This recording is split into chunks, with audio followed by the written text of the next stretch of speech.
নমস্কার বন্ধুরা, সবিতা কিচেনে সবাইকে স্বাগত। আজও আমি আরও একটা রেসিপি নিয়ে হাজির হয়ে গেছি। আজ আমি বানাবো ভেন্ডি পোস্ত। দেখুন, ভেন্ডি পোস্ত খেতে কিন্তু ভীষণই ভালো লাগে। বাচ্চা থেকে বড় সবাই কিন্তু এইভাবে রান্না করলে খুবই পছন্দ করবে। রান্নাটা ভীষণই সহজ আর খেতে ততটাই ভালো। একবার বাড়িতে এইভাবে আপনারা আমার ভিডিওটা ফলো করে বানিয়ে ফেলুন আর সবাই মিলে গরম ভাতের সঙ্গে খান, খুবই ভালো লাগবে।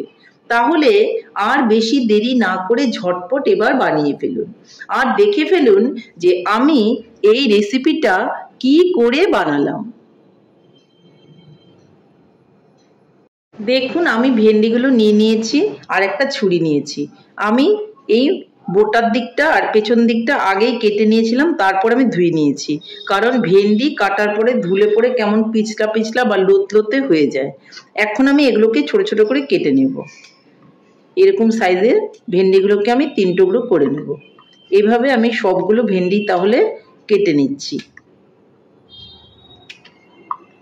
রেসিপিটা ভীষণ ভালো হয় আর খেতে ভীষণ ভালো লাগে। এই সময় দেখবেন ভেন্ডি খেতেও ভীষণ ভালো লাগে। তাহলে আমি সবগুলো ভেন্ডি কেটে নিয়ে আপনাদেরকে দেখাচ্ছি। দেখুন, আমি সবগুলো ভেন্ডি কিন্তু কেটে নিয়েছি। এখন আমি চলে যাব উনানের দিকে। এদিকে আমি উনানে একটা কড়াই বসিয়ে দিয়েছি আর তাতে আমি তেল দিয়ে দেব।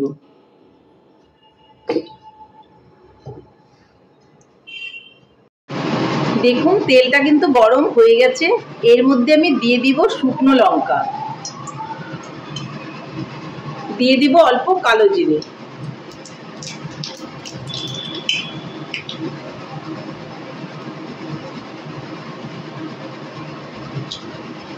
তারপর আমি এর মধ্যে ভেন্ডিগুলোকে দিয়ে দিব।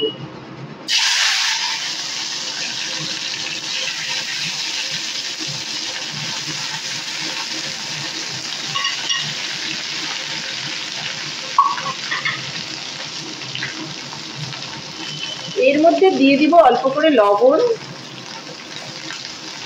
আর দিয়ে দিব অল্প করে হলুদ।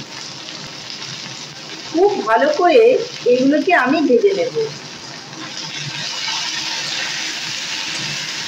ভেন্ডি কিন্তু সবসময় ধুয়েই কাটবেন, না ধুয়ে ভেন্ডি কাটবেন না। ধোয়ার সময় কিন্তু একটা লোতে লালার মতো বেরোবে, এতে কিন্তু রান্নাও করতে ভালো লাগবে না আর ধুয়ে তুলতেও আপনার ভালো লাগবে না। যার জন্য ভেন্ডি সবসময় আপনারা আগে ধুয়ে নেবেন, তারপর কিন্তু কাটবেন।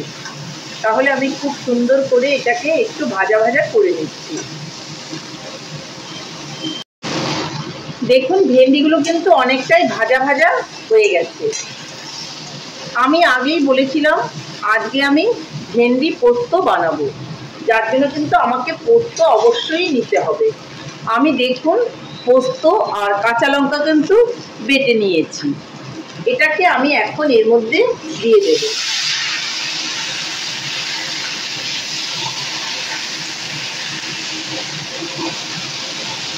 বাটিটা ধুয়েও কিন্তু একটু জল দিয়ে দেব।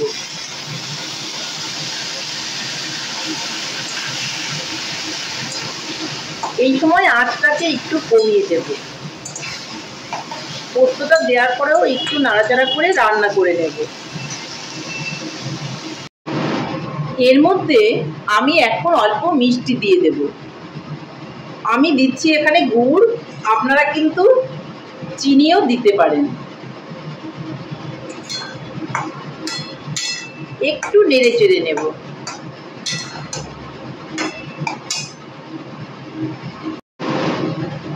এই সময় আপনারা কিন্তু লবণটাও দেখে নিতে পারেন ঠিকঠাক আছে কিনা। লবণটা যদি ঠিকঠাক না থাকে তাহলে একটু লবণও এর মধ্যে এই সময় দিয়ে দিতে পারেন।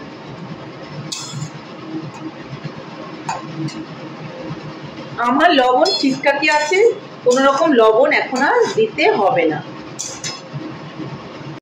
আমি ভেন্ডি পোস্ত কিন্তু আজকে কোনো ঝোল ঝোল রাখবো না, একটু গা মাখা মাখা রাখবো। দেখুন আপনারা যে আমি কেমন করে এটাকে গা মাখা করে করে রাখছি।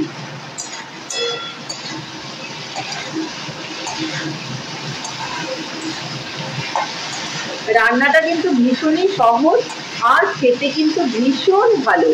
এইভাবে বাড়িতে একবার আপনারা রান্না করে গরম ভাতের সঙ্গে খাবেন, দেখবেন আপনাদেরও কিন্তু ভীষণই ভালো লাগবে। রান্না করার কোনো ঝামেলা নেই, খুব তাড়াতাড়ি করে বা খুব সহজেই কিন্তু এই ভেন্ডি পোস্তটা হয়ে যায়।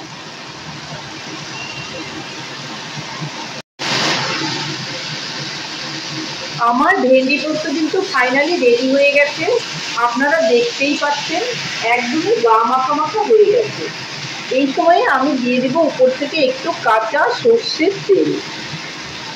এই কাঁচা সর্ষের তেলটা দিলে ফ্লেভারটা খুবই ভালো হয়। আর উনানটাকেও আমি এই সময়ে অফ করে দেবো। তাহলে আমি উনানটাও অফ করে দিয়েছি। এখন এটাকে নামিয়ে নিয়ে আপনাদেরকে দেখাচ্ছি।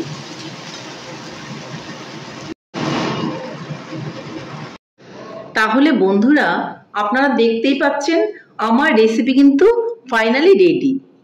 আমার রেসিপিটা আপনাদের কেমন লেগেছে? আমার রেসিপিটা যদি আপনাদের ভালো লাগে তাহলে লাইক, শেয়ার, কমেন্ট করতে ভুলবেন না। আর আপনারা যদি আমার চ্যানেলের নতুন বন্ধু হয়ে থাকেন তাহলে চ্যানেলটা সাবস্ক্রাইব করার অনুরোধ রইল। পাশে থাকা বেল আইকনটি প্রেস করে রাখুন আমার নিত্য নতুন রেসিপির আপডেট পেতে। তাহলে আর দেরি কেন, ঝটপট এভাবে রান্না করে ফেলুন ভেন্ডি পোস্ত, আর সবাই মিলে গরম ভাত, রুটি, পরোটার সঙ্গে খান, দেখবেন ভীষণই ভালো লাগবে। নমস্কার, ভালো থাকবেন, সুস্থ থাকবেন, আবার দেখা হবে আরও একটি রেসিপির সঙ্গে।